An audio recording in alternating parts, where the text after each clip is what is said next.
India is a land of paradox. Where else can one witness the sight of a prisoner weeping like a child in the arms of his jailer? But this is not just another Indian paradox. This is an entirely different story. The jail staff were trained under the old tradition of oppression, isolation, and punishment. They believed that if the prisoners were made to suffer, they would not commit crimes after their release for fear of being sent back to this hell. But they were wrong. In Tihar, prisoners were specializing further in crime.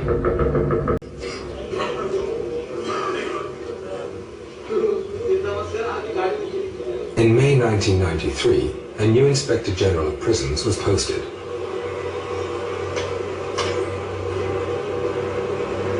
The new IG was Kiran Bedi, a little woman with a big reputation and an even bigger vision.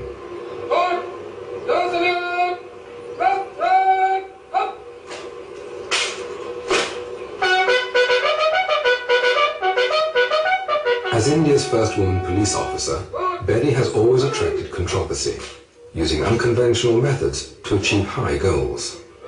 To me, she's a magnificent woman. She's got integrity, she's got very high morals, and she certainly has ambition. She's been everything from a tennis star to a notorious policewoman who used to tow away dignitaries' cars from tollway areas. That's where they call her Crane Betty. I clearly, vividly remember the day when she was to join. We have a meeting for 1.5 hours. And that meeting, she only made us clear there is a very thin thread between us as officers and those inside. We have also made blunders in our life. But thank God we are not inside. Unfortunately, they are. Right from the start, Betty told her staff that she intended to turn Tihar prison into a place for personal development, an ashram. I started to share with them my vision of a prison. I held my meetings, first of all told them that you're going to work as a team, work as a family. Asking them, are they aware of what their whole job priority is? What are they meant for? Are they here as watchmen or are they here for a larger job? Ever since she took office, she did a lot of the transformation. She's a person who solves problems. If you cannot solve a problem, that you are part of the problem yourself. We kept using a lot of love and care, actually giving them love and care. I allowed them books, canteen facilities, better medical care, clothing, radio, outside visitors. Before we were regarded here as, I don't know really what to, it's beyond description of the words. She showed us that we are human beings. And therefore, we deserve to be treated as human beings. I've talked to them, I've shared with them, I've read with them, I've laughed with them, I've sung with them, I've even danced with them. It's to make them feel as normal as they should be feeling. Why? Because after all, when they're going out, they have to go into normal society. So how can I keep them bottled up here and expect them to be normal when they're going out? I must release them as normal human beings, or if possible, even better human beings. This is a general feeling that those who have done some crime, they should be punished. This is fine, they should be punished. But after punishment, what?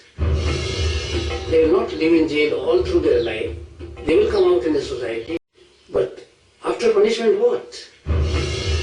They will not live in jail all through their life. They will come out in the society. If they are not reformed, they will commit more crimes.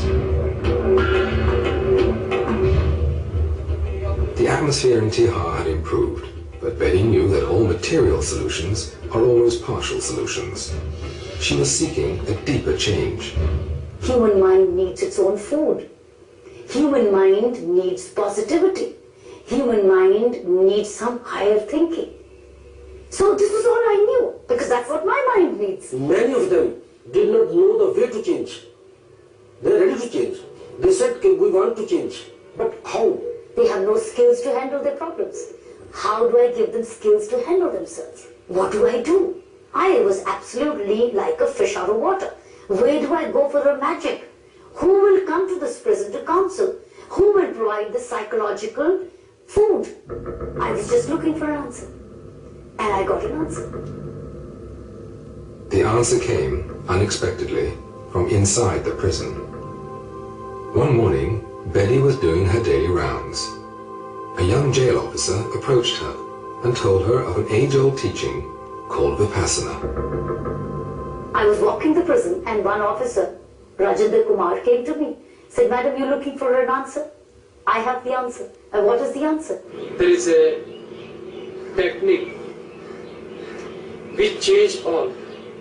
I also do a work of Vipassana meditation, and it changed a lot in myself. I was a very angry man. I would be horrible as a person, but I went for Vipassana and I'm a different person. Madam, if you don't believe me, ask my family, ask my colleagues. If you introduce this course in jail, so it will help all the inmates. They will get rid of their sufferings. Then she immediately told me, "You give me address." So he gave me the address of Mr. Ram Singh. I wrote a letter to Mr. Ram Singh saying, "Could I have you visit my prison?" Exactly still not knowing what Vipassana stands for. What Karen Bedi also did not know was that this technique had previously been tried in Indian prisons.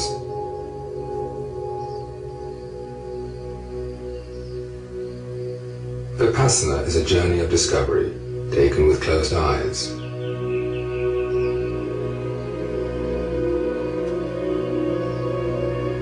The goal is not simply to satisfy the traveler's curiosity, but to get transformed by the journey and start living a better life.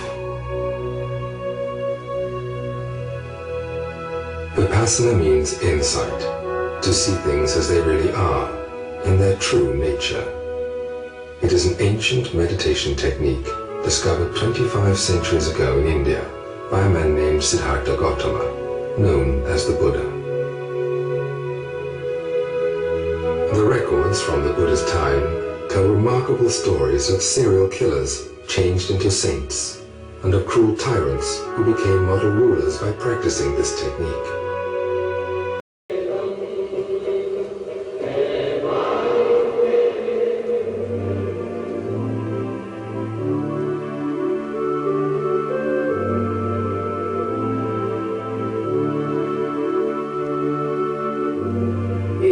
Technique which is effective here will be definitely effective anywhere in the world.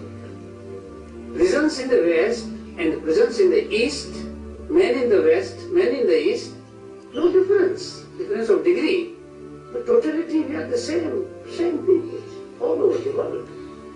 The traditions are different, culture is different, but man is not different.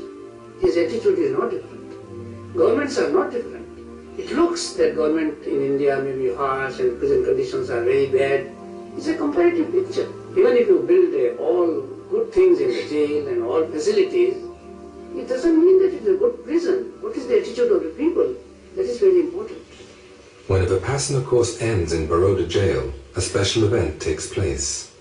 In the presence of social workers and guests supporting the Vipassana program, the superintendent, a Vipassana student himself, greets the inmates coming out of the meditation hall.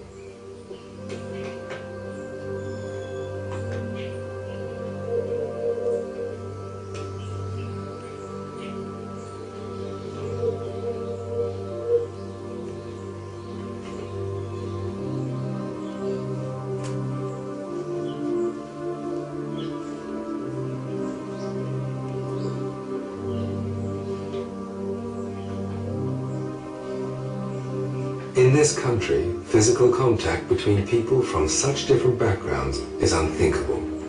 But on this day, barriers are broken.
question one time I asked Grandbaby, asked her about, I said, Madam, how many people in this world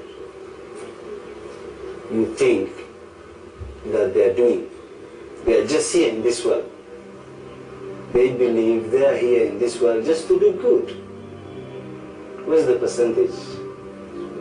She looked at me and there was maybe 20, 30 people sitting there.